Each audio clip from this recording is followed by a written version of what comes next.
Welcome back to the Badass Literature Society, where badasses come together to rate and review novels recommended by you. Hi, I'm Michael. This is Barbara. And I'm Lauren. This month we read None of This Is True by Lisa Jewell. We'll split our podcast into two sections like we always do, a spoiler-free discussion and our overall score, and then a more in-depth discussion of the plot and the ending, which will obviously be spoiler-heavy, and our individual scores for this book. First, let's talk a little bit about the author. Lisa Jewell is the #1 New York Times bestselling author of 19 novels, including The Family Upstairs and Then She Was Gone, as well as Invisible Girl and Watching You. Her novels have sold over 10 million copies internationally, and her work has been translated into 29 different languages. Barbara, you want to tell us a little bit about the book? Yeah, this was originally published on July 20th of 2023, which is a very new book for us. Yay us! The genre is considered a thriller, mystery, suspense. It is 384 pages, and as of this recording, it currently has a 4.3 on Goodreads, 4.4 on Amazon, 4.5 on Barnes & Nobles, and a 4.6 on Audible. Also, as of the recording of this podcast, it has not been nominated or won any awards because it's really very brand new. So, it hasn't gotten there yet. We think it's important for readers to know what, if any, representation is in the books we read. So for this one, there is a minor LGBTQ plus character, no POCs, and main and minor characters with disabilities. Thank you. And Lauren, do you want to give us a brief synopsis of the book? Yeah, so this book is definitely in the psychological thriller, true crime-ish category, I felt. I don't know. It's about a popular podcaster who ends up taking on a peculiar new interviewee who she can't quite place why, but gives her and her family kind of unsettling vibes. During their interviews, the disturbing story of Josie's life unfolds and leaves Alix further unsettled. Alix is the podcaster. As the story unfolds, you're forced to question who these people are, what motives they have, and what is fact versus fiction. There's a fair amount of twists and turns, and I felt like after about a third of the way in, it was definitely a page-turner. All right, so what did you guys think about None of This Is True? And remember, no spoilers. So I really enjoyed reading this. I feel like some people might feel like the beginning is a little slow, but I just thought Josie was such a weird and interesting character from the get-go that I had no problem getting through the beginning because of that. I was definitely all in. Also, it helped that I was stuck on an airplane and pretty much read the whole book in 2 days during my flight. So there wasn't anything I could go and be like, oh, let me do this. I was just I'm going to get this book done. So that probably kind of helps with I enjoyed reading this because there's not much to do else on the plane. So I also enjoyed the book. I am the person who would say that the opening was a little bit slow, but like Lauren mentioned when she was talking about the synopsis, once the book takes off, it really takes off. I read this book in 2 sittings. I read a good chunk of it at home, and then I was also on a flight recently, and polished off the book pretty quickly on the plane. So yeah, it was very good. I would definitely say that once it gets to that point, which I think Lauren's right, a third of the way through it, it definitely becomes harder to put down. Yeah, I don't know the true hours listen this is because I always listen to everything at 1.5, depending on the reader on the audiobooks, just because some readers already baseline talk fast, but this one did not. So I listened at 1.5. I want to say it was around 9 or 10 hours, but it could have been more like 10 hours and 13 minutes. Okay. So I think I knocked it out in between 8 and 9 hours. And I too listened to this in the course of probably 3 or 4 days, which is abnormal for me. Usually I don't get that amount of time, but I was listening. I was staying up and listening to it and doing all the things. So I really enjoyed it. I think the audiobook on Audible, at least, I don't know about other platforms, was really well done. That definitely helped with, I feel my enjoyment of the book. They had a cast for the podcast portions, and all of the voices were good. None of them were grating like they sometimes are. Yep. They had some sound effects and things like that. I always enjoy it when they do that with the audiobooks. It definitely makes it more engaging for me. And everybody knows I love a good psychological thriller. So this definitely satisfied that genre for me. I knew I was going to, I guess I was hopeful that I would enjoy this one just based on the genre alone. And I was not disappointed. Shockingly, no. I will say I totally agree with you, by the way, on the audiobook, because this is the first book, I think, at least for the podcast, that I have not read any of the actual book and listened to the entire book. And I really enjoyed that. The full cast for the podcast episodes was cool. They also had like those little snippets of like the Netflix documentary at the end of some of the chapters, and that was fully voiced as well, and had all of that done, which was kind of neat, I thought, anyway. If you're an audiobook person, this is definitely one that is easy to recommend. Yeah, I actually had some friends that I recommended it to, and they started it in novel form, and then they're like, I'm just not really into it. And I was like, get the audiobook. And then they texted me like 2 days later, and they're like, oh my gosh, I'm already halfway through. So I think if you have the option, definitely the audiobook is good. And it's on Libby. It's on all of the rental one. I know sometimes you have to wait forever for that, but yeah, it's kind of tricky sometimes for us on the podcast. We're on a little bit of a crunch and can't wait. I could think when Barbara tried to borrow this one before she got it on her Kindle, it was supposed to be like a 13-week wait or something like that. Yeah, the audio book was available like quick, but the actual book was like a 13. A long wait. I was like, well, I don't have that much time. I guess buying it. So like always, we're not going to go into our individual ratings right now. Got to wait for that. But our group score for this one was an 8 out of 10. So would you recommend this book? I think that it's a pretty easy book to recommend. This is a genre that I feel like is appealing to a very large audience, which is obvious by how many of these kinds of books you see when you go look at a bookstore, or how many of these kinds of books are on like the New York Times bestseller list, for example. So yeah, I think it's a pretty easy book to recommend. I really enjoyed the book too. So it's absolutely, yes, I would recommend it.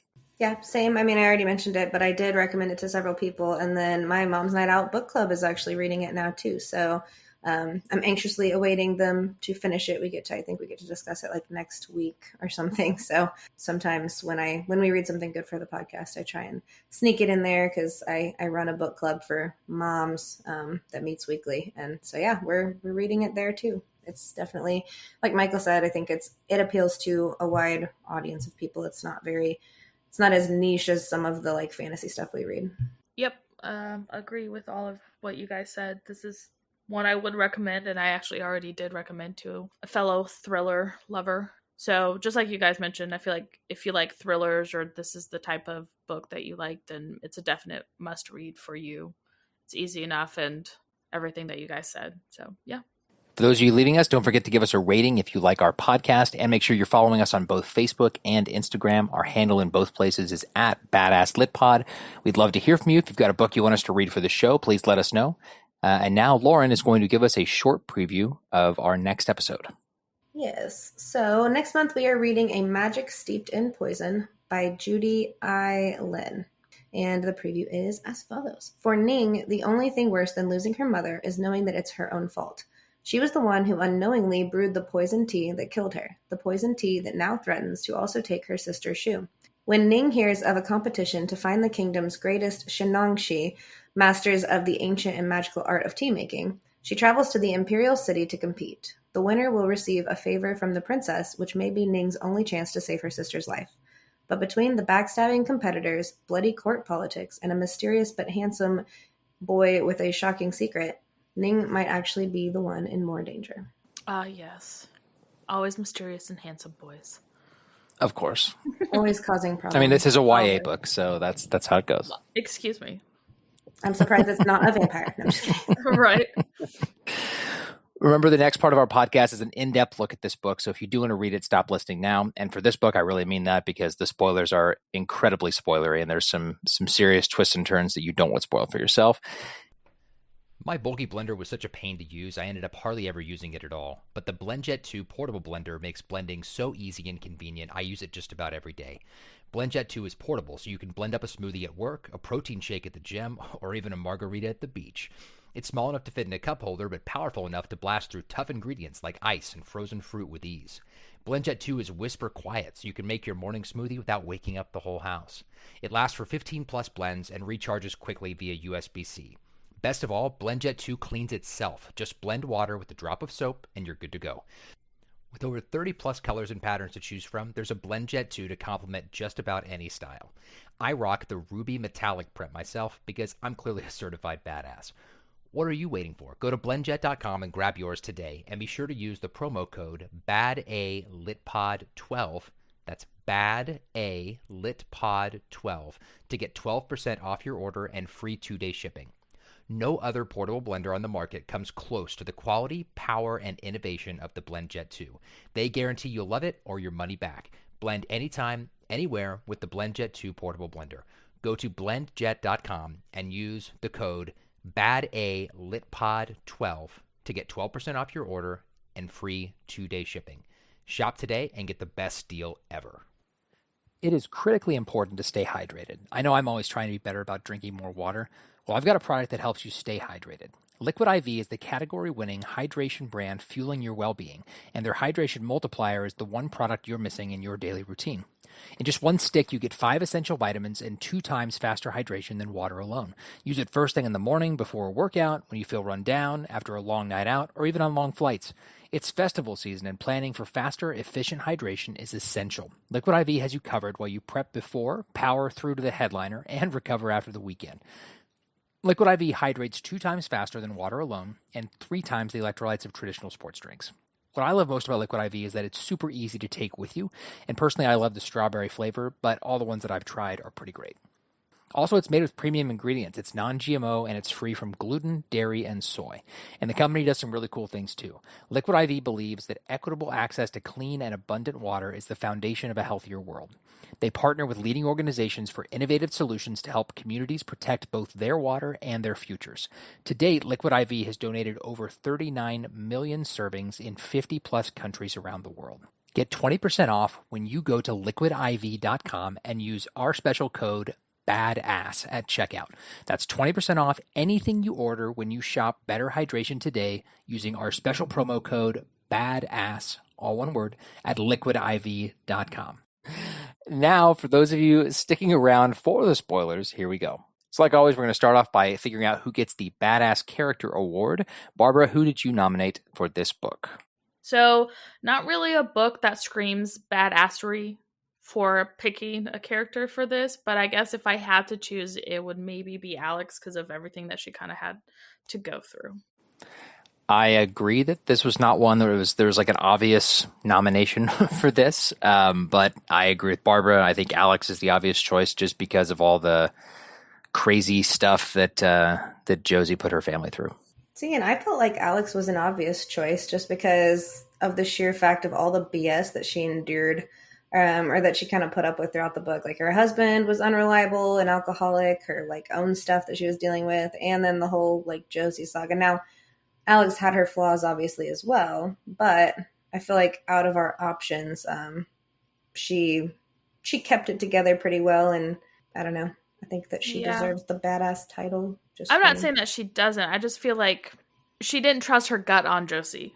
That's true. She even mentions in the very beginning that there was something off, that she should have trusted her gut, and she even says the reason why she didn't was because she was bored of her life. So yes, I feel talk like about that later. There's very red flags there, and she chose to ignore those flags. So it's kind of like, I'm not saying that, I'm not putting the blame on her. Like, she did not deserve any of what freaking Josie did to her. I'm just saying, like, she saw the flags and she's like, where? You know? Yeah. I think a little bit of that was the journalist in her too, ignoring her gut instinct to get the story, because you could tell like she also had a gut instinct that there was a story here that needed to be told, but needed to be told. Wow, I can't speak today. English is Englishing. English is hard. All right, so let's talk about the relatively small cast of characters before we get into our questions for today. The first one I think that makes sense to talk about is Alix. Lauren, do you want to talk a little bit about our main character? Sure. So Alix is, she's a podcaster as her profession. She's married. Her husband is a bit unavailable to her. He's, and we'll talk about him too, but I might as well just pool them together because they're a couple. Yeah, I was going to say, all together is fine. So yeah, her husband has a bit of a drinking problem. He's kind of absent a lot. She's left to kind of do her own thing, but she kind of has that picturesque life from the outside looking in, as far as she's got the husband, she's got the kids, they go to the good school, they do the fun things. Like, she seems to have it all together. She's I feel like maybe like one of those Instagram worthy people that always have like the awesome looking pictures and things. And I'm just making that part up, but that's a perception that we kind of get when we hear about Alix through other perspectives. I was gonna say through Josie, she makes it seem like she's the picturesque, like you mentioned, like the stereotypical influencer Instagram person. Yes, 100%. She's like the good mom and a good wife, and like her house is beautiful. She's got beautiful, like they're pretty well off financially. She's got like a beautiful house. She's got beautiful kids. So she's kind of the it girl in the book in the sense of like how she's portrayed through Josie's perspective. Now we obviously find out later that Alix does have her own stuff, like dealing with her husband and just the fact that she doesn't always feel like she's present with her kids and those sorts of issues. But overall, that's kind of... So let's talk about the other side of the podcast interviewers table in this book. Her name is Josie. Barbara, do you want to give us some details about her? Josie, where do we begin? So Josie is, in the beginning, she is portrayed to be this kind of boring, unattractive, according to Nathan, just someone who's just going through life, who hasn't really, like, she lets other people kind of guide what she's done in life, is what she's portrayed. Remember all of this, portrayed as someone who just went through life letting other people kind of guide her in that direction. Like, she is married to a much, much, much older man. Like, I thought, her father. Yes, like I thought when they said, oh, he's older than her, I was thinking like, the 10, 15 years older. No, she met him when I believe she was 15 and he was like 40 something. Yeah, he was dating her mom.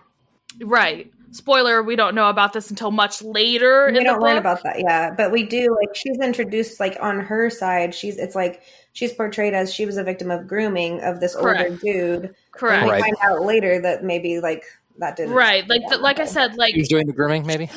She's a very unreliable narrator. When you get her point of view, it's very unreliable because everything she says out loud, everything she says, all this stuff is not actually what is happening, but like from other people's perspective, she seems very ditzy, kind of not all there as far as just like what's another name for, not ditzy, but just kind of like, oh sure, like whatever the wind blows me type personality, when really she actually is very calculating and very cold and very judgy, but you don't see, she comes across as very aloof. Yeah, you don't see those pieces until like it's sprinkled in, and then you're just kind of like, what? This isn't, like, she is definitely unreliable of what she's telling her side of the story.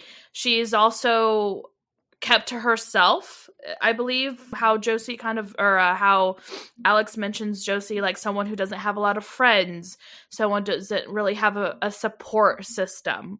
Yeah. And then you find out that there's a lot more going on with Josie than meets the eye, and everything that she said is not true, essentially. Pretty much. Maybe. Yeah. We don't know. Maybe it's true. I mean, she's unreliable, so we don't really know she's one way or the other. Her marriage is, she's married to Walter, who is significantly older. Find out later that he was dating like her 30 mom. years older than her, right? Her mom claims later in the book that like Josie seduced Walter, which either way, Walter's a piece of shit for. That's what I was gonna say. I was like, regardless if it was him that started hitting on her first or she came on to him, he reciprocated. Well, so it doesn't matter at the end of the day, it doesn't matter if she's a 15-year-old who's extremely manipulative.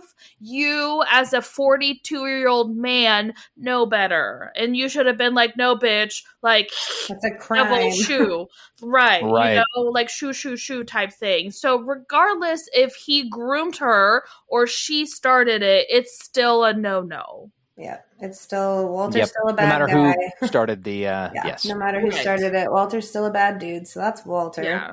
They have 2 kids, Roxy and Aaron, and I can't remember which one's older. Roxy's the oldest. Yep. Roxy is in the spectrum of, did they say what she had?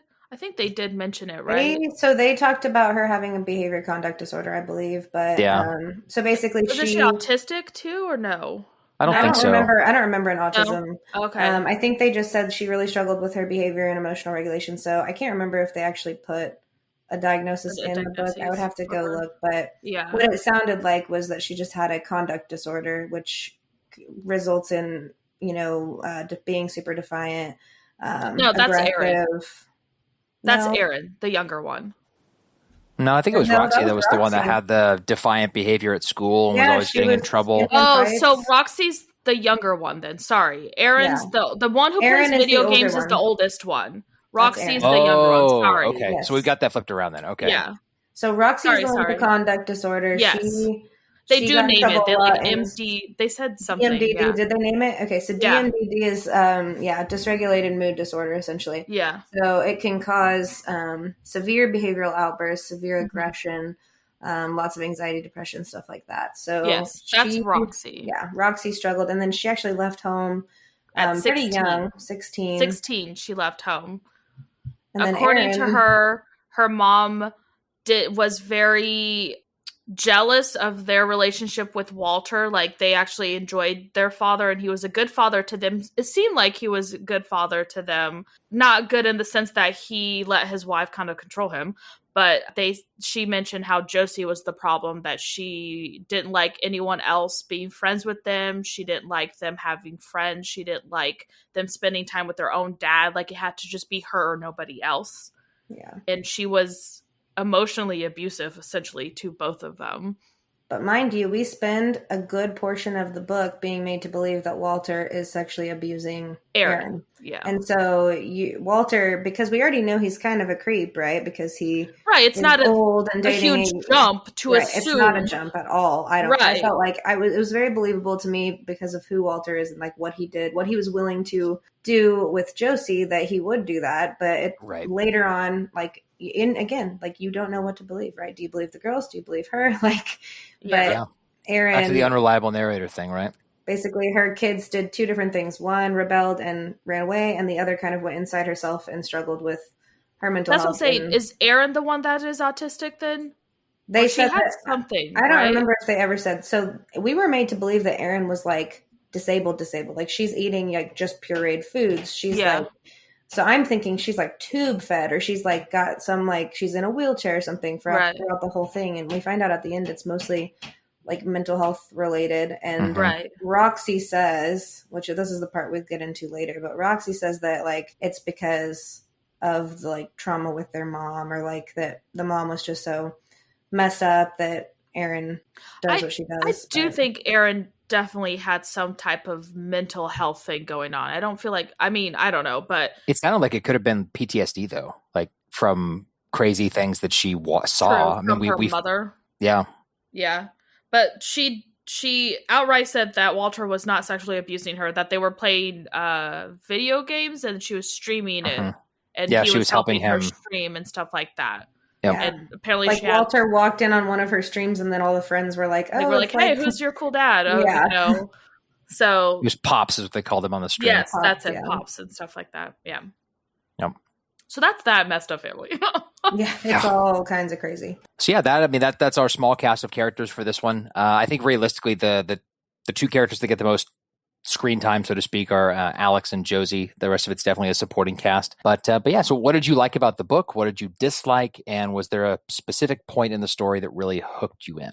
So I love me an unreliable narrative. And boy, is Josie one of those. If you didn't even garner a hint of that when we were describing her, like, holy crap, I cannot stress how unreliable that she is. So I really enjoyed the back and forth between Josie and Alix. I just really enjoyed getting Josie's story. Girl, be unhinged, okay?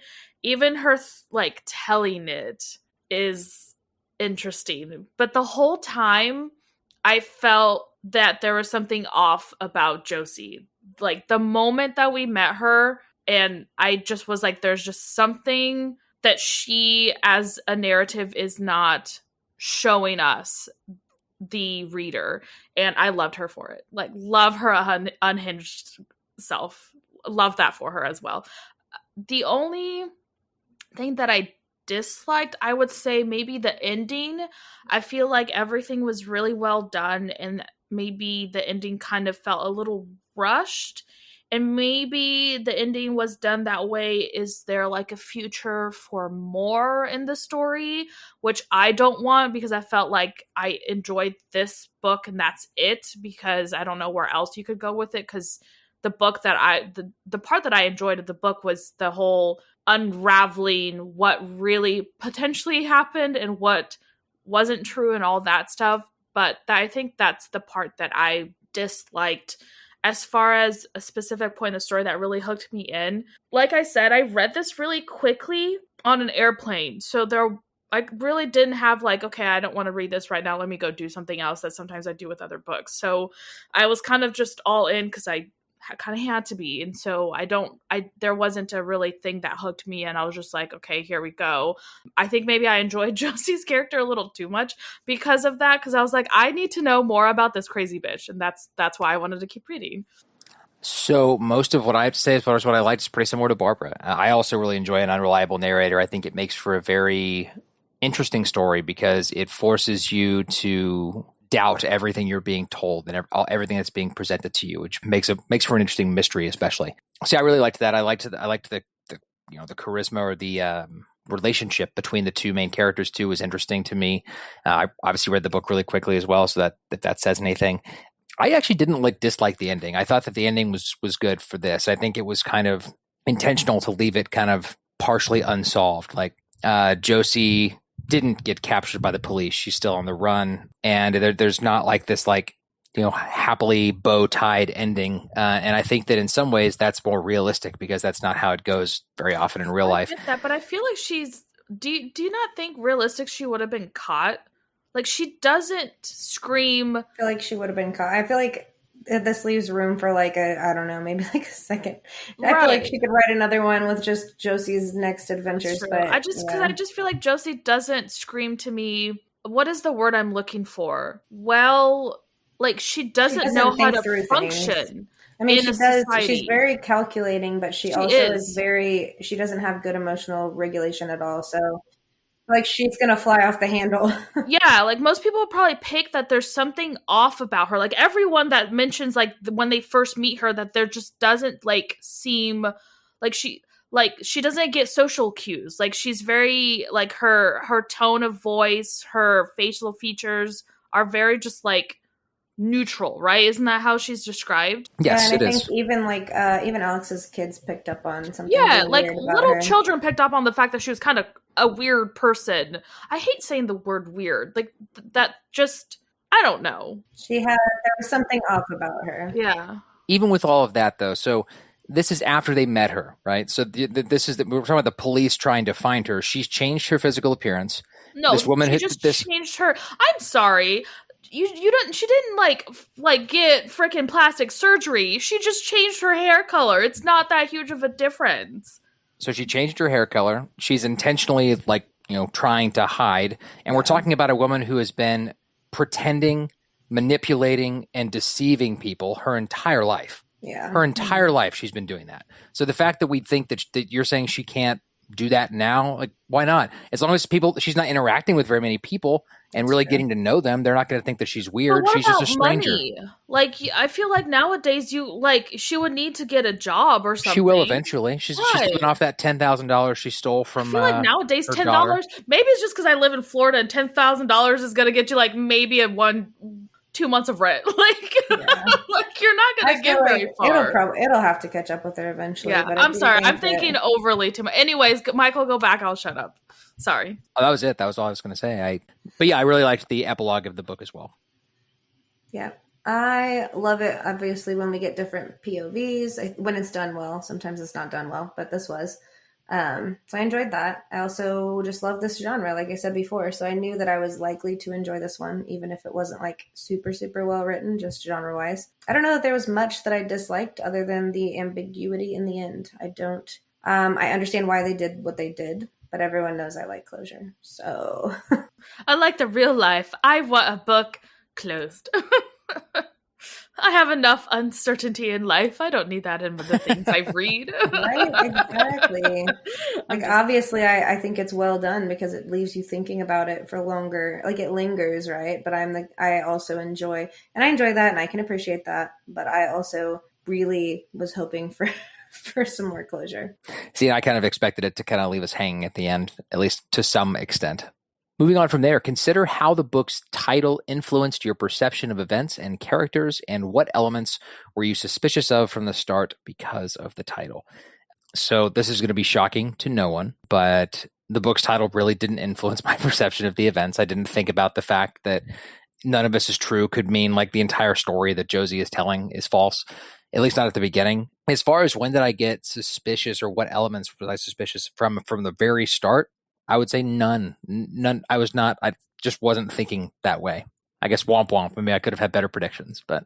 Yeah, honestly, once I start a book, I don't really think about the title anymore, especially when I'm listening and not like actually picking it up and looking at the book every time I'm reading it. I feel like I did think about this title after reading the epilogue. Like, after I was done, I was like, oh, well, obviously I was warned. Like, look at me being stupid. Like, none of this was true. And then because at the end I was like, what the hell? Like, yeah. So no, I did not think about it.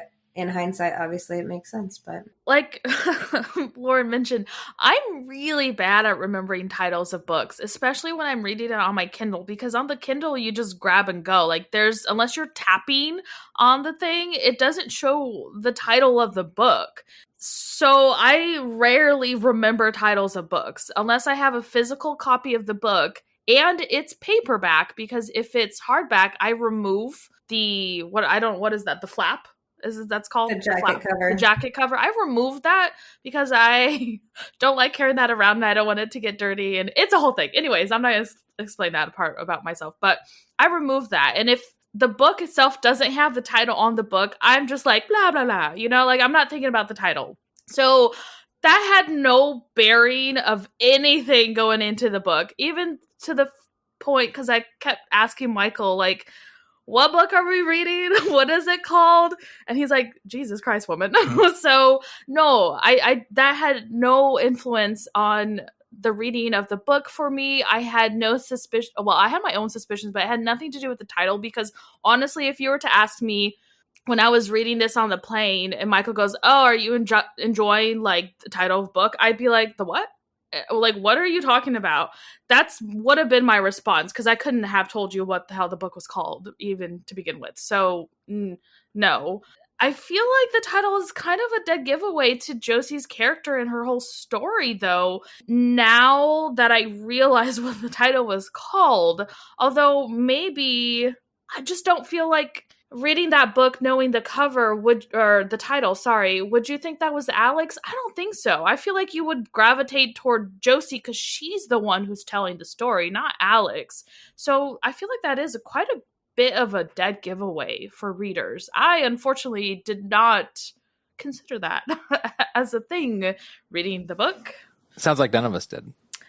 Yeah, and like Lauren mentioned, like, is that a weird thing not to consider titles of books? I've never been one to be like, oh, what's the book called? And should I be thinking about the title of the book when I'm reading this? Like, that's just never been my thought process. Now I'm very curious if that is a thing, and like, am I the weird one? Is it me? Right. I mean, I know I look at titles like when I'm picking a book and I'm like, oh, like this sounds interesting. But then once I start reading it, I don't even think about the it's title like, anymore. Yeah, uh-huh. All right. In what ways are we encouraged to see Josie in a sympathetic light in the early chapters? And how does Lisa Jewell's characterization lead us to think of Josie as just a little quirky or lonely, but ultimately harmless? Oh, I definitely think that we were meant to feel sorry for Josie. That is like the bent of the whole first probably 3/4 of the book. From jump, I knew Josie was not going to be who she said she was, not because of the title, but something was just off about her from the first time she met Alix. I was just going back and forth on the level of crazy, honestly, she might be. Like, I knew she was going to be, something was going to be off, but I was trying to, in my head, I was back and forth between like, okay, is this just a weird, lonely person with an obsession with someone that she wants to be more like? Like, was she actually mentally ill and eventually going to try to take over Alix's life? Like, I didn't trust Josie at all, honestly, throughout the novel. And I never viewed her as harmless. It was more just trying to figure out how much harm she was capable of, because I felt like there was going to be some level of harm and some level of sketchiness on the part of Josie. So in my head, it wasn't going back and forth between is she quirky and harmless? It was like, is she just, how mentally ill are we talking and how much harm is she capable of, sort of thing. Yeah, I totally agree. I feel like maybe from the first chapter we're supposed to feel sympathetic, but I definitely did not see that at all. And like I mentioned before, there's just something off about Josie from the get-go, from the beginning for me, that had my red flags up for this character. Like, I don't think I ever sympathized with her except for like a small part that we mentioned, the whole Walter thing. Like, regardless, she was still a 15-year-old. She might not, like, yes, to some extent she knew what she was doing, but did she actually know what she was doing? And he kind of jumped on that. So that part, yes, but outside of that, no. And I think it's just because from the beginning, she's very instantly obsessed with Alix, and that just had like red flags screaming at me. When she first met her, like, she could not stop thinking about her. She Googled her. She stalked her essentially online. And I just feel like people with an unhealthy obsession with others, it's not just quirky and it's not harmless, because she acted on it. She found out, she looked at her Instagram, found out where her kids went to school, recognized it, and then parked her ass in that vicinity to hopefully meet up with Alix. That right there is very calculated. Someone like that, to me, is not harmless, especially because she acted on it. So maybe you have these intrusive thoughts and you don't do anything with it. Sure, harmless. Once you act on it, and she did from the get-go, from the very beginning she did, to me, that doesn't scream harmless. That doesn't scream sympathetic. And that was literally the first chapter that we get with her, that she did all this. So I was like, no, there's something going on with this chick, and it's not just quirky. Like, quirky to me is like, oh, you dance when you get your meal. It's kind of weird, but okay. This isn't that. So, like Lauren said, I definitely think we were made to feel sorry for Josie for a lot of reasons, and actually for a large chunk of the book. Even when you figure out how crazy she is and all this creepy stuff that she's doing, I think you're still meant to feel a little sorry for her when you hear, at least from her perspective of her own story, when she's telling you all these, like, quote unquote horrible things that happened to her. But so yeah, I agree with everything you guys said. I think that there was an implication that she was supposed to be just this lonely, quirky lady. But like you both said, I think that she came across as creepy more than quirky. Maybe not immediately, dangerous. Like, I think that, you could still be levels of creepy and still be harmless if you're not acting on said creepiness. But so maybe she's creepy and harmless. Maybe that's the phrasing the question should have been in. But yeah, no, I think we're definitely encouraged to see her from a sympathetic view. The question is, did you, Michael? Did I? No, I did not. I feel like I always thought she was a little psycho. Like, once I felt like I understood how mentally ill she was, obviously I sympathized there. Like, man, she needs some help. But it was never like she just struggles with friendships and is innocent. Like, no, it was like, I feel bad because she's clearly got a lot of trauma and she needs some mental health intervention. Mm-hmm. Mm-hmm. And we're actually going to talk about now one of the things that Barbara mentioned in her response. So when researching Alix online, we learned Josie has several social media accounts but never posts anything. She's a consummate lurker. She never posts, she never comments, she never likes, she just looks. How does this play out in larger ways in Josie's life? Like I mentioned, she's just definitely a lurker, stalker in life too. Like, she's obsessively looks through Alix's trash, her house, media postings. She pays a lot of attention to people before she, quote unquote, makes her move on them. So I'm just assuming she did the same to Walter. I'm assuming she did the same thing with her kids. Like, it's someone who's very calculating in how she observes people. Like, she is definitely a lurker in real life. Like, you can just see that. Like, she is quiet and observant. And not to say that that's a bad thing, because I'm describing myself in a sense. Like, I'm a more quiet person, and I definitely read a room, but like, hers is like, she's doing it to then manipulate the people around her. Like, she's doing it to get something out of people. And it obviously that shows up on her normal life if that's kind of how she's doing it in social media. Like she just creates these things so she can stalk people essentially. So yeah, I mean, it's odd, the things that she does, and the fact that she's like researching all of these people before she engages with them. And I just thought of this while Barbara was talking. I think that Josie has a lot of traits that if we were reading a book and Josie's character was a spy, we'd be like, wow, she's a really good spy. Because like she's all these like researching people and being able to have more and more information so you can manipulate them easier and insert yourself into their lives like that. Those are traits that are praised in that community and that career, but not when you're just a regular person trying to quote unquote get to know this person you're curious about. So yeah, she's definitely, she's a lurker in real life too. Like she lurks outside of places to try to, I think like Lauren mentioned, like she lurked outside of her school, the school that the Alix's kids went to try to, naturally bump into her. She did a similar thing at a coffee shop, I think, at one point, because she knew that Alix went there. So she just like hung out at the coffee shop for like hours. Let's see what else. I mean, you could talk about her lurking behavior and the fact that she like shows up at Alix's house when she knows no one's going to be there and like rifles through her garbage to see if there's anything interesting in it. She's peeping through their windows. Like that is not normal behavior. Which I love that they caught her with their doorbell camera. That was fantastic to find out later. But yeah, so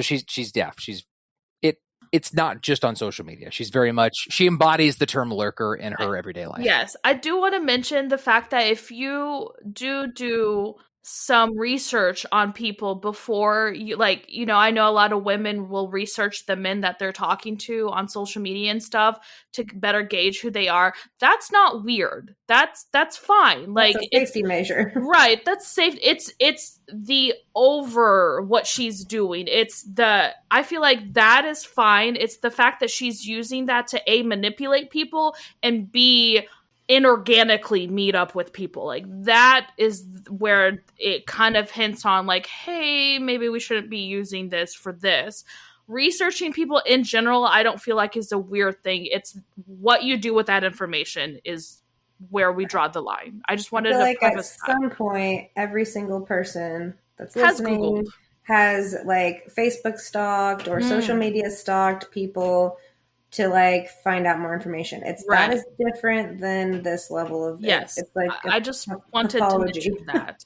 Yeah, just an FYI. Maybe that's not a dude thing, but women, like you said, it's a safety measure for us. It's a safety measure, and like when you're hiring somebody too as a business, like I own my own business, right? And like we're looking for nannies or babysitters for our kids. Like we're gonna look at their social media stuff, right? Because it's like if you're posting that you're getting drunk every night, like I don't need you coming to watch my kids, right? Like that's probably not the most responsible person. I do love the term lurker. I've used it for years. I've always called my dad a lurker. Now he's not a creepy lurker, but like he does. He is like every time he's at my house, like I'll look over and like I'll think he's doing like work emails, but he's just scrolling Facebook and like he's very much a social media lurker, but he never comments, he never likes, and he never posts anything. He never shares anything. I'll tag him in things sometimes. Like I'll tag him in a picture or whatever. Like he doesn't even like those. And I don't know if it's just because like he doesn't know how to do it right. So he's just afraid to do anything, but he's definitely a lurker. So I love the term. I feel like lots of people are social media lurkers just in the sense that like they don't engage in like, but there's a difference between that and like Barbara said, like using it as like a research tool to manipulate people. And then, she's people watcher to the extreme. And then once she becomes obsessed with a person, she learns everything she can about them. And then it breaches that social media and gets into the physical world. And so like that's the wall or the line that she's crossing is like, it's okay to be a lurker. No one's saying it's not. It's what you're doing with it that she did. Right. Yep. Agreed. As Alix learns increasingly dark details about Josie's life, she is disturbed but doesn't intervene, nor does she stop the podcast interviews. Do you think Alix should have done something? What do you think the outcome would have been had she? I think that it's tricky because she does learn more and more disturbing things, and there's more and more aspects about Josie's story that don't sync up and like that catch her in a lie. And there are a couple of times where she actually does call Josie on that lie and be like, so hold on, that doesn't make sense. You said this. And then like it was it was kind of scary because you saw like it was actually the one time that she called her on this to try to like, and it wasn't like she was trying to be like, ha, you're a liar. Like it was like she was just trying to clarify for the story. Like, wait, hold on. Did I misunderstand this? And Josie gets really aggressive with her when she gets caught in that lie, and she ends up storming out of the podcast studio that day. So I don't know what Alix could have done. I think that, if we're just talking about in her own personal life, she could have stopped the podcast. She could have not let this woman stay in her house. Or if we've gotten to the point where that's already happening, she could kick her out of the house. Like, there are lots of things that she could have done to salvage her family situation. As far as like intervening and like calling the police or something like that, like she doesn't really have any information that would allow that to be the case. Maybe the only thing she could really do is call and just say that she's concerned about her friend and tell them the story because of that she told them about the husband beating her face, supposedly. Right. That didn't happen, obviously. Call for like a welfare check, I guess. Yeah. Right. Call for a welfare check, maybe on her actual house. There are things that she could have done, but it's tricky. And I think that she should have done those things that I mentioned to kind of get Josie out of her family's life. I think once she started getting those vibes, no matter how good you think the story is going to be, or like how popular you think this podcast is going to be, which obviously it ends up being like a huge, crazy, successful podcast at the end of it, but at what cost, right? So I think that once she started getting those vibes, she should have, if she wasn't going to cut off the podcast, then she should have found somewhere else to record where like this, she wasn't bringing this woman into her family home. And I think that was the big mistake that she made at the end. And I think if she had done that, the outcome may have been the same. Like she may have learned that, she may have learned that this happened, and she might have accused Josie, and Josie might have still gone off the handle and kidnapped her husband and done all these crazy things. But I think a lot of that negative that happened to Alix specifically would have been minimized had she kept Josie and this story, just kept it away from her family, kept it away from her house, and done this somewhere else. I agree with that. I mean, I honestly found myself wanting to shake Alix throughout the novel as more things were revealed. I wanted to shake her from the start because, like Barbara said originally, she had red flags. She ignored them. Like, stop talking to this lady. Like, what are you doing as you're finding out how crazy town she is? But I know that her journalist mind was curious, and even if she did anticipate some darkness or danger there, I think she didn't realize what Josie was capable of or the type of baggage that she was really carrying. I also think Alix was just looking for some excitement in her life, the spark in her life. She was not feeling the attention from her husband. She was feeling like things were dull. So I feel like she was looking for that kind of spice, and I think she didn't put a stop to things because that was meeting a need for her. Josie provided some spice. She did. And she was meeting that need, and Alix was, getting that piece met. And so I feel like she didn't put a stop to it partly because of that. And then I do feel like that, like, as soon as Alix realized how much danger she was in, it was already too late. Like she struggled with boundaries in general, right? She's like, oh, you can stay for the night because obviously you're showing up to my house, you're bleeding. Like, I want to be a good person. But then I feel like as soon as she realized that it was a little bit more sinister, I think that she honestly feared for her family in kicking her out because she's like, well, that's going to make her mad. How's she going to retaliate? Like that sort of situation. So I think by the time she realized how deep she was in, it was already too late. When you said spark in her life, I just thought, Josie, did she spark? What is that one lady to throw away your things? Does it spark joy? Yes, she sparked joy in her life, and then she was like, "Wait, maybe not." Marie Kondo. Yes. Yeah. So for me, it's Alix comes from a journalist background. If I'm not mistaken, and I think she even mentions this, they're taught not to intervene when someone's telling their story. So they're supposed to be unbiased and just let the story unfold organically. So I think that's what she was leaning on. Like, I'm pretty sure she even mentions this at one point, that she wanted to jump in, but she was like, no, I really shouldn't. I just need to let her tell her truth and just be done with it. I'm just here to kind of maybe pull the story from her, and that's it. I do think, though, once she starts to learn about how Josie didn't intervene on behalf of her kids, whether that is true or not, that's when it became harder for her to just not comment on things. And that's when Josie noticed Alix's displeasure with her. And that's when Josie's darker side, I feel like, really came out. And that's when Alix was like, ooh, hold up, what the hell did I get myself into? The problem with this is I don't want to victim blame Alix here at all, because at the end of the day, she is the victim. Josie manipulated her. There's nothing that she could have done besides literally the first day she met said no.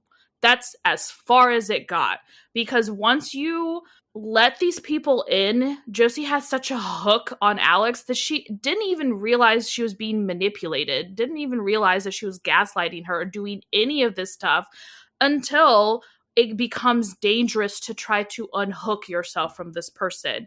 And at that point, I think Alix realized, what is Josie capable of, and how can I get her away from my family without setting her off? Because like I said, she saw that darkness in her, unfortunately, really late, to the point where, once again, how do you combat that? How do you get help? And at the same time, Josie knew how to manipulate Alix and knew, like, if I come here all bruised and battered, she's not going to turn her away, regardless of how she feels. Like, she never once considers Josie a friend. But, like, if some random lady who told you all this stuff up to this point that you maybe, like, 80% believe in, you have that 20% you're like, maybe it's not. Like, you're not going to turn her away. You're not going to be like, nah, son.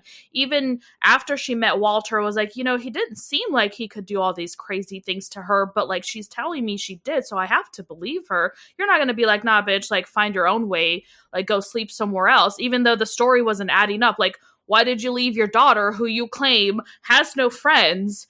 Where is she? Like, this isn't adding up, but, like, you're not going to, turn her away. So it's just one of those things, like, I honestly feel like, unless the very beginning when Josie came on to her was like, I think you should do a podcast on me, and she said no, at that point, she couldn't have done anything else, because Josie made her mark and she got what she wanted.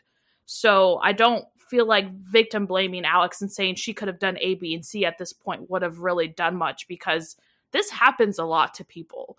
You don't realize that these people are taking advantage of you until it's too late, or like really, you're really into it. And then what do? Michael said, you can't just call the policeman and be like, she's not vibing, there's something off. Like, what do you say? Like, okay, lady, so where's the proof? It's like, well, I don't know. Yeah. And she was like, hey, we really should call the police on Walter, Josie. And Josie's like, no.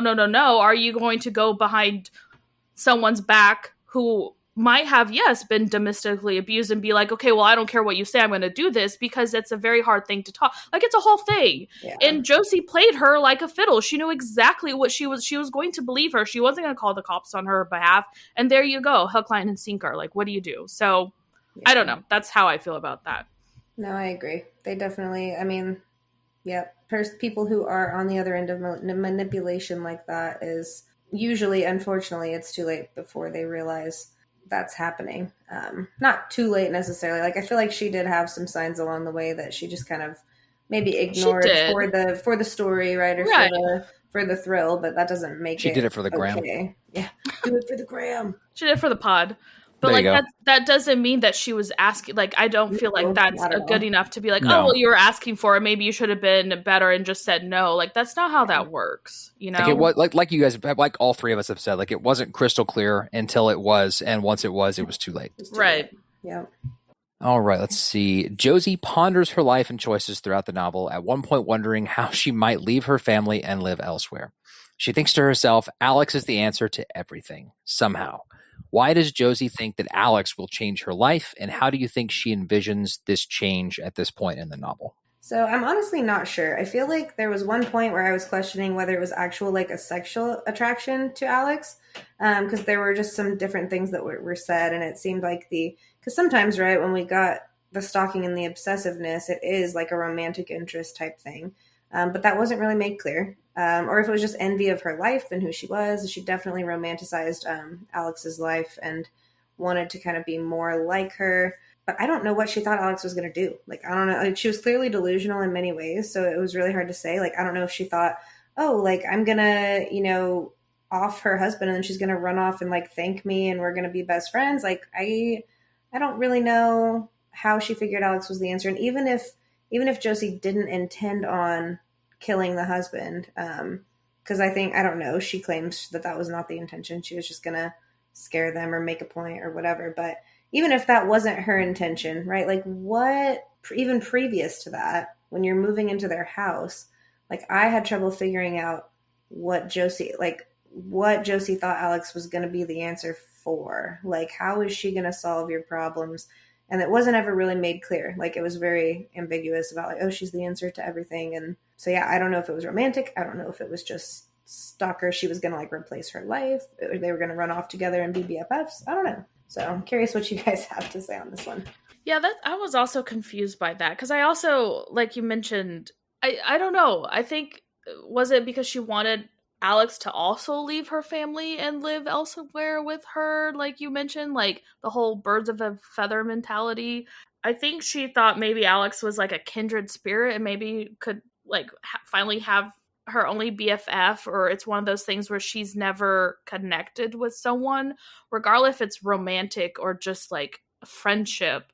I feel like maybe she thought Alix was that person for her. I also wasn't sure if it was sexual attraction or not because of some ways she kind of said stuff. I was like, is she like romantically looking at Alix, or is just one of those things where it's so obsessive, like it's like you can't have anyone else but me type thing, regardless of it being sexual or not.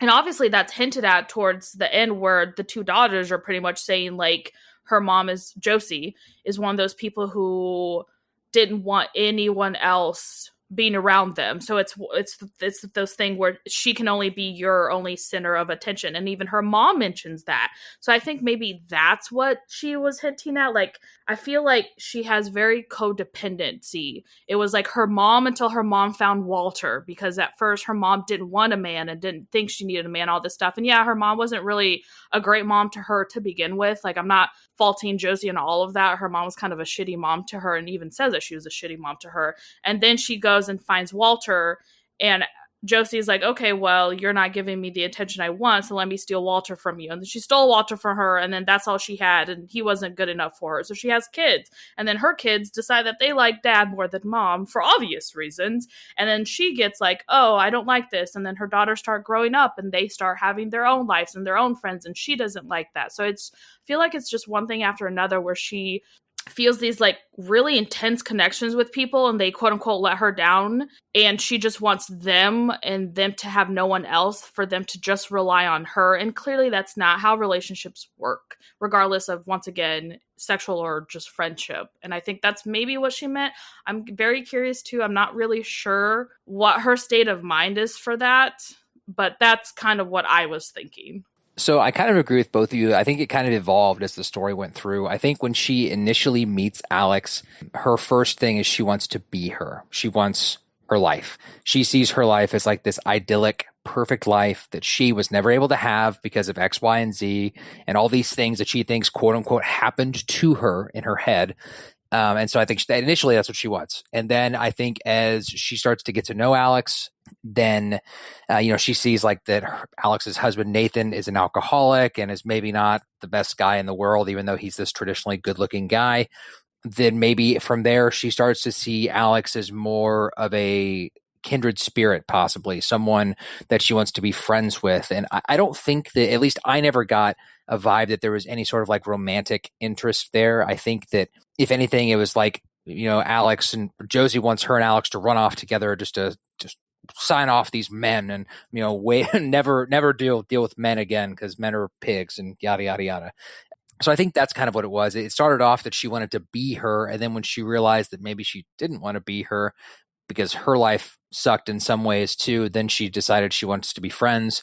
And like you said, Barbara, when she zeroes in on someone, like she wants them to just be all about her. And I think that's what eventually led to her kidnapping Alix's husband and all of that too. But when Josie and Walter come for dinner at Alix and Nathan's, it becomes clear that Josie hasn't told Walter about the podcast. Alix thinks to herself that it's a classic Josie maneuver, like buying a Pomchi without checking that it really was a Pomchi, a sort of blundering, thoughtless, aimless approach to life, a do the thing and worry about it later approach. Do you agree that do you agree with Alix's custom characterization of Josie, or do you think Josie is secretly more calculating than she seems? Oh, Josie's 100% more calculating than that. She's very good at only showing people what she wants to show people. So if she's going for the blundering, thoughtless act with someone, I think she plays it very well. I think that's all just secretly calculated. I don't think it's, I mean, maybe she's a little like that, but I don't really think that she is. I do think that's all a fake facade persona that she puts out in life. So people get distracted by that and don't realize that she's manipulating them until it's too late. But I don't know. I'm very actually curious to know what you guys think about that.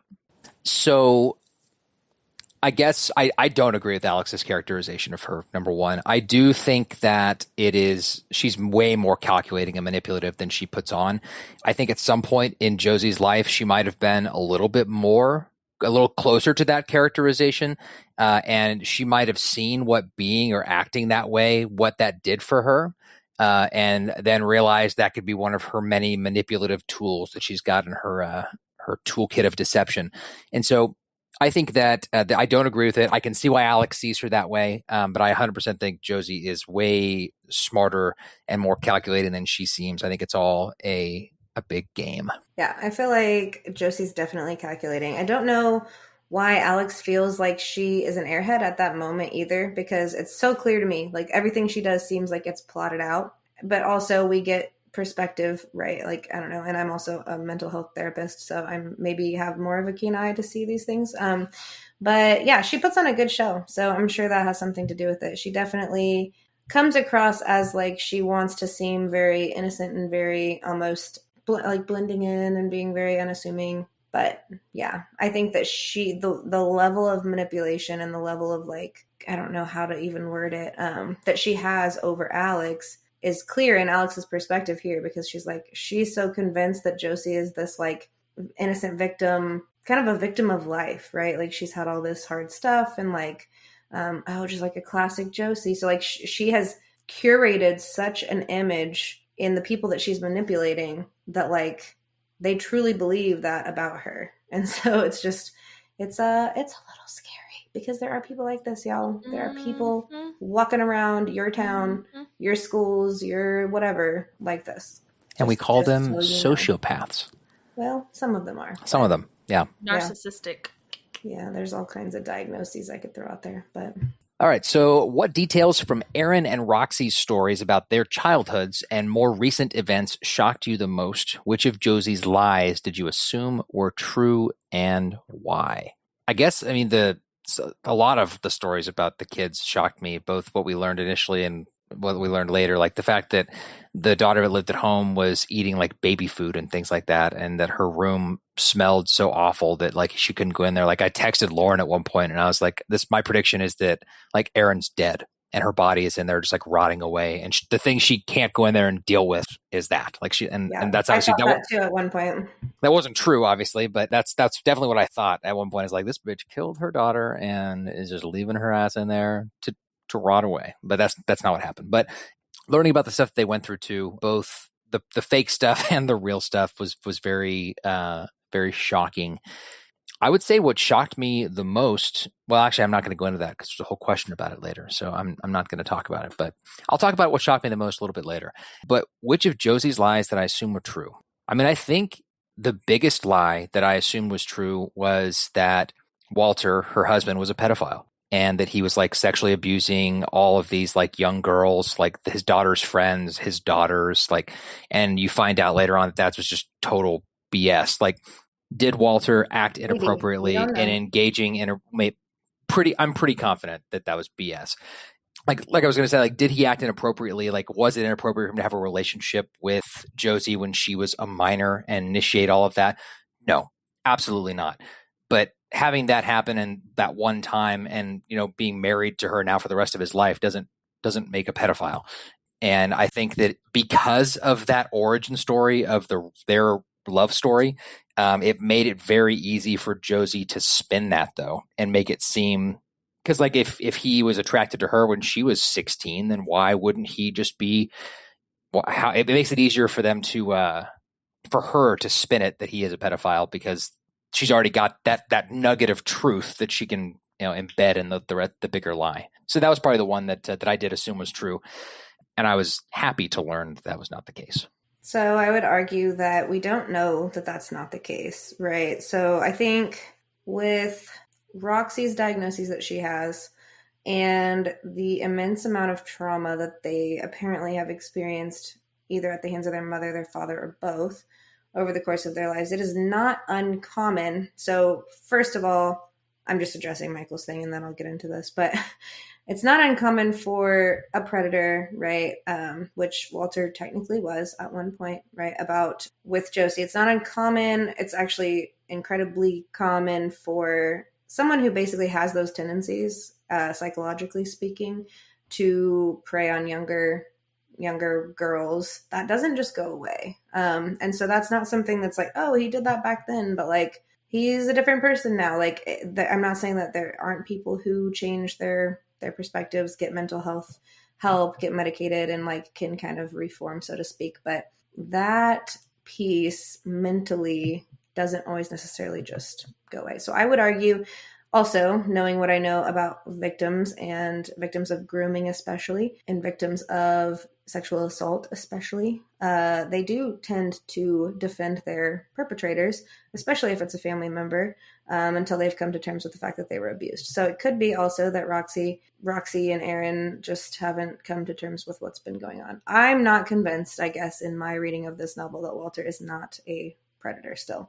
And that the one thing that I think shows that he might not be like the type what you're talking about, like it's you're attracted to young girls and it's never going to go away kind of a thing, is that it's described that he wasn't the one that initiated contact with her. He wasn't the one that started the conversations. That it was very much a Josie led effort to get him away from her mother. Yeah, it doesn't matter. I mean, it's so I don't know. Maybe that's another soapbox I won't get on, but there are lots of troubled young teenagers. This is how trafficking works, Michael. Like this, the kids, are at odds with their parents. They sometimes will put themselves out there sexually. They're like, oh, like it's an older man and whatever. It doesn't make them any less of a victim, and it doesn't justify it on behalf of the perpetrator. And I think that the fact, because a normally functioning, like if you think of yourself right now, Michael, you're what, 33? Yep. If a 15-year-old started coming on to you, what are you going to do as a normally functioning 33-year-old male? Probably going to get out of that situation really quickly. Right. And you're going to say, like, absolutely not. What if, say you're single, right? Say Barbara's not a factor. You realize this person is 15. Like, as a normally functioning, healthy 33-year-old person, and he was older than that, mind you, you're going to be like, no, absolutely not. Like, this girl is clearly struggling with something, like she's clearly going through something, and you're going to shut it down right away. So I don't feel like that really has anything to do with anything. Anyway, back to the question. In the back of my mind, I was always sketchy, like I said, about Josie from the jump. Nothing really shocked me as far as that goes. I did think that it was surprising there wasn't more about the smell of the room. Like, it was addressed, and like Michael was texting me about it, and I'm like, yeah, like I thought so too. I either thought like somebody was dead in there, not even maybe Aaron, but like something, maybe like an animal, like I don't know, some kind of neglectful situation. But then they never, maybe I missed it. Here's the thing, though. When you guys kept mentioning the thing, the smell, it's always Josie's point of view that we hear about the smell. What makes us think that it's not all in her head, though? It could be, yeah. Like, that's what I was thinking, because like we never, like no one said, oh, and like we went into her daughter's room and it was like there was like a lot of pile up and that kind of stuff, but like no one mentioned the smell.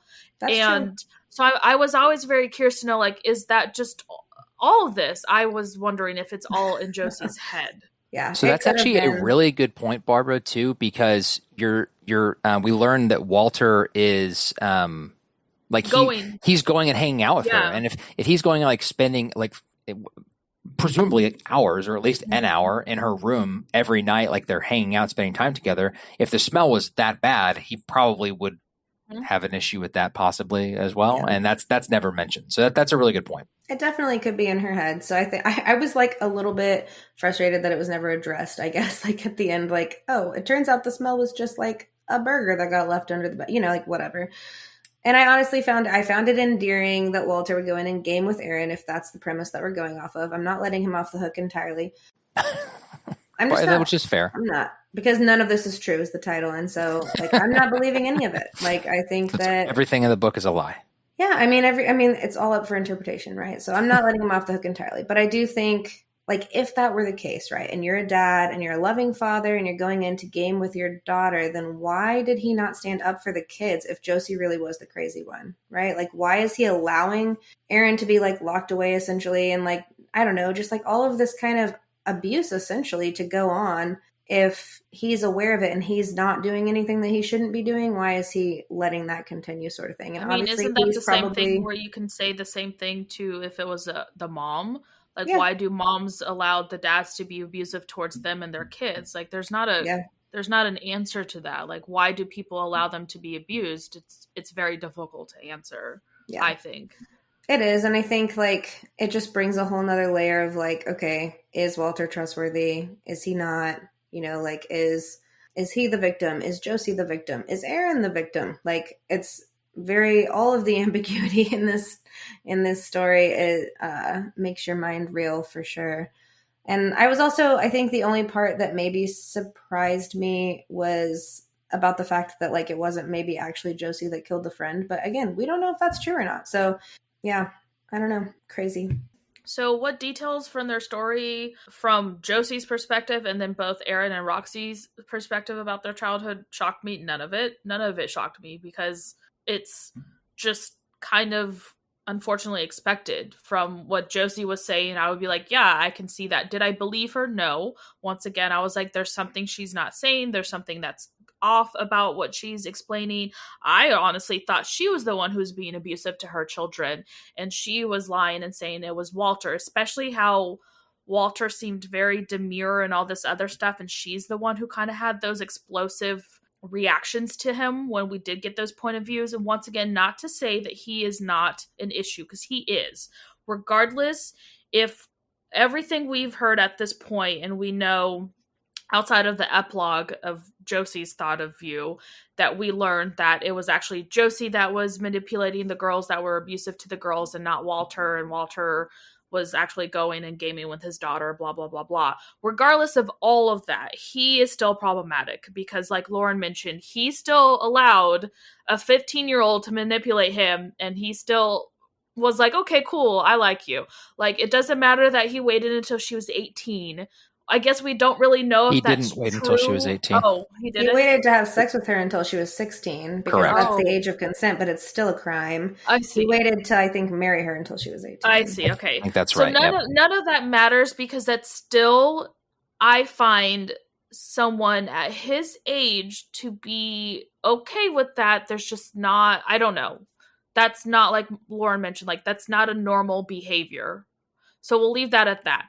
Another point that Lauren made as far as, okay, if he wasn't the one who was abusing the kids, if he wasn't the one, why was he allowing it? That's another hard thing to answer because, like, was he a good dad? Yes and no. Like, if we were to believe everything that they said, like that he was really cool to them, like they enjoyed hanging out with them, it was great when he was actually there for them, and then when they were with just Josie, it was not a good situation. He's not a good father because he allowed that to keep happening, and I understand that. I'm not trying to victim blame him here either and saying, like, well, he's a man, he could have done something. Like, you don't ever know people's point of view. You don't know what they're going through. Maybe he just didn't want to deal with it. I don't know. You just don't know. It's a very complicated situation. He's also old, so can he fight back? Right? Like, exactly. You know, like I don't know. It's just hard. It's just hard to explain all this stuff and be like, okay, let's point fingers. Because honestly, everyone here is to blame. Really. Like, realistically, there's a lot of things that could have happened. It's just this whole thing. So, okay. It's just complicated. Which of Josie's lies did you assume were true and why? I did. So I feel like this question is assuming then that everything that Josie did say is a lie, right? Are we to assume that then? None of that shocked me because I didn't believe the shit that she was spouting out to begin with. Like, I honestly did think she was she manipulated Walter, but once again, he's not to blame. Like, bro, I don't care if she's hot or whatever you were thinking about her. Just say no. Like, that's weird.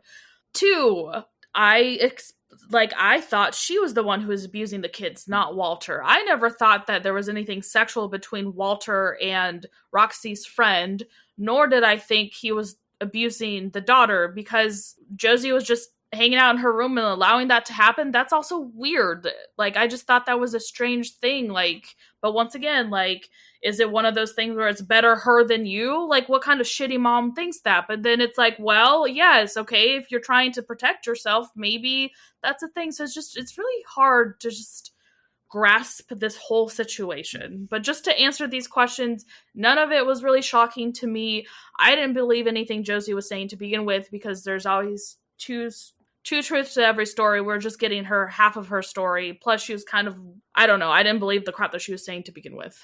All right, toward the end of the novel, we get more perspectives on Josie as a character and the truth of what she did from her children, her mother, Caitlin, and others. With these increased points of view, how do you now see Josie? So I feel like I always saw Josie as a potential villain.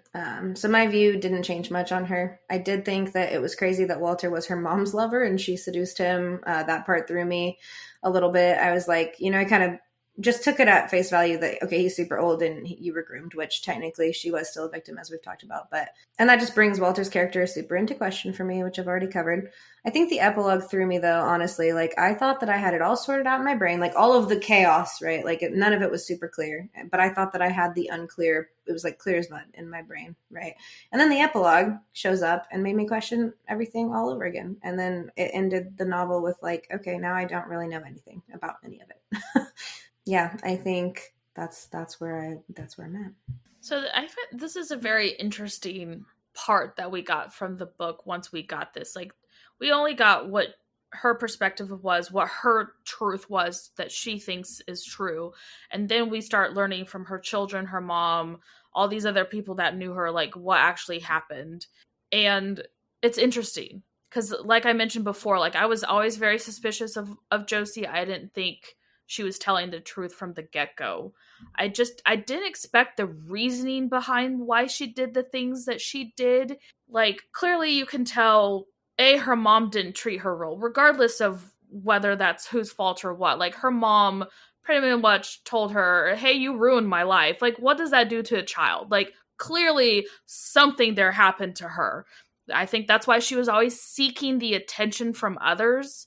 I think that's why she was like, okay, well, if mommy doesn't want my attention and this Walter dude likes mommy, I'm going to steal Walter from mommy. Like, that's not a normal thought process that people go through.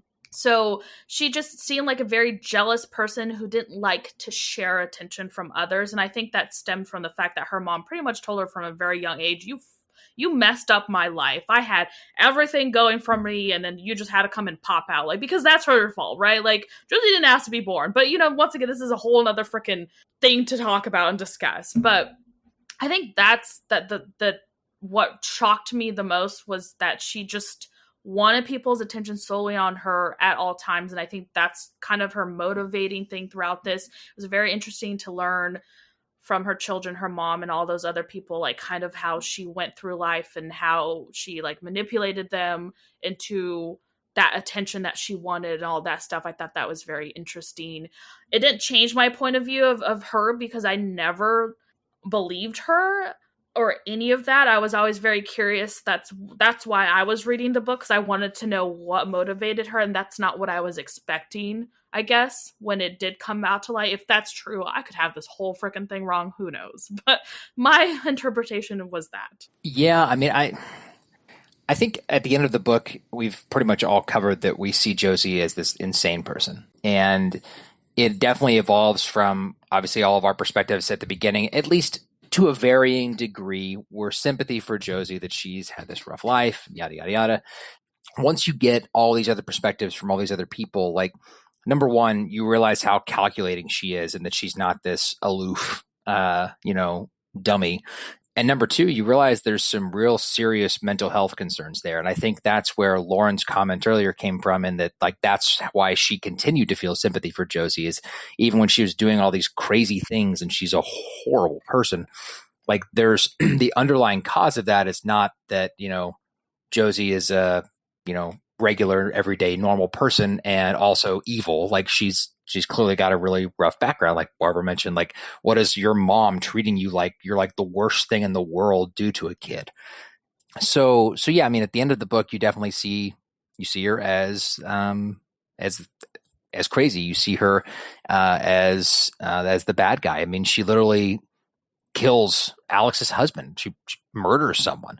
And well, actually, more than Alix does. She murdered her husband, supposedly, too, and left her daughter there to die. She barely survived. Like, she was in a coma for like months, I think, after. She left her tied up for days. After they find her? Yeah. She didn't even kill her. She just left her tied up. Like, that's a worse death than just having someone stab you, you know? Or like, I don't know. I've never been stabbed, but I would assume that. So when you get all of those perspectives and all those other points of view, then yeah, you see the villain that Josie has been the entire novel.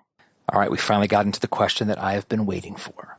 In the very last scene, Josie is on the bus contemplating the past. She's convinced herself that the way she remembers things is what really happened. Do you think we are supposed to believe her, or is she just deluding herself? I think that it's hard to answer this question because initially at the beginning, you have no reason to not believe her. But as the story progresses and she becomes a more and more unreliable, or I guess maybe she was always unreliable, but it becomes more and more unreliable to the reader's eyes. By the time you get to this epilogue at the end, I think that she's lost all accountability. And so I think that, at least speaking for myself, I didn't believe anything that she said. The only thing that I thought was kind of like a bomb drop moment in this scene. So we learned that, so initially Josie says that her husband sexually assaulted her daughter's friend and then killed her. It's kind of the narrative we've been fed. And then it changes to that, okay, no, Josie was, so that was happening. Walter and this girl had a relationship and Josie was jealous of that. And so Josie killed her. And then at the end, we finally get from Josie's perspective. So like the narrative there that they spun was that she showed up on prom night to meet Walter and instead found Josie and Josie killed her out of a jealous rage. And that's kind of where it's left. And then at the very end, you get this big bomb drop where Josie's like, well, I let people think that, but in reality, my daughter Roxy went a little cuckoo, crazy, angry, and accidentally killed her. And that's we're just left at that. And so then you're very much wondering, like, okay, that's very different than everything you've said up to this point. Like, is that the truth? Is it another lie? We'll never know. As Barbara said before, we'll never know what the actual truth was here. So I think that at that point, to answer the question, I don't think that we're supposed to believe her. I think that the author has set her up to be so unbelievable that we're not taking anything she has to say seriously. But definitely adds a big bomb drop. I felt like maybe we're not supposed to believe her, but also then why put that in there? Just introduce the doubt. I felt like I had, like I said, a good handle on what happened until the epilogue. And then I started questioning everything again. I feel like I never trusted Josie. I always thought she was going to be the bad guy or bad girl, whatever. But I honestly think that her daughters are suspicious too. I think Roxy has those mental health issues. She has she has her mother's tendencies of lying and being potentially toxic or dangerous. She's got diagnoses that cause her to be aggressive and other things. They've got trauma. They've got abuse, whether it was from dad or mom or both. And it seems like Erin very much just goes along with whatever she says. And that's kind of been reiterated too. She wakes up in the hospital and Roxy's telling her exactly what happened in her, her version of it. Erin is very much historically in the novel has been kind of just very passive, and Roxy's been very not. And so, yeah, I mean, it could definitely be possible that Roxy convinced Erin of whatever truth she wanted, and that's the report they both ended up giving. Like, Josie is certifiably crazy, but I don't know that her kids are innocent either. And I think, like, those last few chapters definitely just made me re-question all the things. Yeah, gosh, I think I'm 80-20 on this. On one hand, we have a lot of evidence to point that Josie likes to create her own narrative to fit the story in her head. Like, the whole collecting trinkets from her kills is pretty damning evidence to me. Like, why collect Brooke's things if she didn't kill her? It has always been kind of like in my head. Like, if her daughter truly did it, why keep her things? That's weird to me. I also don't have that mentality of collecting things of people, so I don't understand that. So, but that's what I was thinking. On the other hand, though, the ladies on the bus did get some weird vibes about the two daughters. Like, I still feel like Erin's retelling of how she broke her arm is a little sus. But maybe Roxy really did it by accident. Lord knows those two girls were dealing with a lot, and Roxy wasn't sure how to handle her anger back then. So the ending and how Josie quote unquote remembered it was enough to sow some doubt in my head. Because, like, yes, throughout the whole book, we're led to believe that Josie's unreliable. But, like, what if she actually, that's the whole shocking factor, that actually she is reliable and all of those things did happen and she's the one that we should believe. Do certain things not fit? Yes, but the problem is all of these things don't fit. So, like, the perfect narrative right there, like, all the puzzle pieces don't fit. And that's why I am like 80-20 on it. Because why, like I said, like, why would she collect all these things? Because, like, that is all hers. Like, no one else collected the things. Like, why have those things if you're not the one who did the bad thing? If it was your daughter and you're trying to hide that fact, like, why not just put those things with Brooke's dead body in the garage and leave it there? Like, why collect those things? But yeah, like, that's enough to be like, okay, something's not right. Those two girls, there's just something they're not mentioning, you know. And I find it kind of really hard to believe that Erin overheard her mom killing Brooke, and she didn't mention that to anyone, like, not even her internet friends. Like, sure, she doesn't trust her mom, her dad, whatever, she doesn't have anyone, but, like, she clearly had some friends maybe online. But once again, I don't know, like, she has this PTSD from her parents and all this other stuff. Maybe she's just really super trusting of everyone. Maybe her sister did manipulate her, and so, like Lauren said, she's super passive, so to her it's like a whatever. It's just really, there's a lot of what ifs and a lot of questionable things from all of these characters, so it's really hard to pin it down and be like, yes, this is exactly what happened. I think that's the whole point, and that's really annoying to me because I would like to know. Feed me the answer. I think you're right, though, that is the whole point, is that you're not supposed to really know, question everything, right? Yeah. Speaking of the end, was the ending satisfying? Kind of. I think we've already touched base on this. I think I wanted maybe more into Josie's psyche or like way of actually thinking now that all the truth had come out. I'm very interested about that, obviously, because we're still talking about it. Whether she really did believe everything she said or even realized her own lies to herself, whether that's actually true and she's not, like we mentioned before, not that she is like relieved of everything that she did, but like did everything that she said was actually true. She still murdered Nathan at the end of the day. Like, there's no excusing that one. You know, whether she actually intentionally did it or not is another thing. Doesn't matter. But yeah, I just feel like maybe the ending was the weakest point of the book to me, because I just wanted to know more about Josie. Maybe that's more intentional. We might get a whole nother book about Josie, but I feel like that kind of ruins this story if that is the truth. I just want the author to come out and say, yes, everything at the end was true. Josie just believes that that's what happened, but it's not really the case. That would just be nice. I would like to know that, because I feel like I'm going to be thinking about this for years, and I don't want to do that.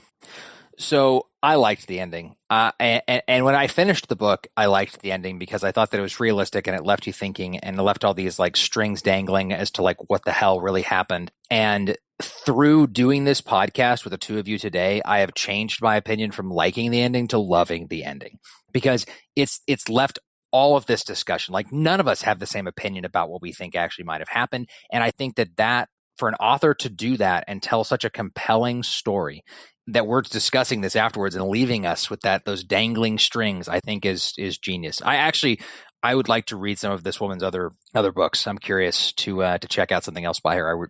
I liked the ending a lot. I like Lisa Jewell. I've read her before. But as far as this ending, no, I like closure. I talked about this earlier. I don't like ambiguity in this way. I mean, I do, like Michael said, it's definitely made this book linger in our minds and given us more discussions to kind of focus on. But I would have wanted a lot more detail and some closure. Like, I feel like if I were rating this book just on the ending, it probably would have been like a 5, but I gave it an 8. So, speaking of ratings, let's talk about our individual ratings for this book. Barbara, what did you give None of This Is True? 8.5. I really enjoyed it. Outside the ending and I'm not even trying to say that word. Ambiguity. I can't say ambiguity. Boy, howdy, is that hard. Yay, thank you guys. Yay. But yes, 8.5. I enjoyed it. So I also enjoyed it. I gave it a 7.5 out of 10. And I just said mine, but I gave it an 8 out of 10. Which, as you all know, made our group score an 8 out of 10 as well. Like always, make sure you're following Badass Literature Society for free in your favorite podcast app. Give us a rating and leave us a review if they'll allow you to. It means a lot. We love reading your feedback. Also, don't forget to follow us on social media. Our username on both Instagram and Facebook is at Badass Lit Pod. Have feedback about today's episode? You can contact us by writing to badassliteraturesociety@gmail.com. You can also send us a DM or leave a comment on Instagram or Facebook. As always, thank you so much for listening, and we'll see you next time. I'm Michael. I'm Barbara. And I'm Lauren. Bye. Bye. Bye.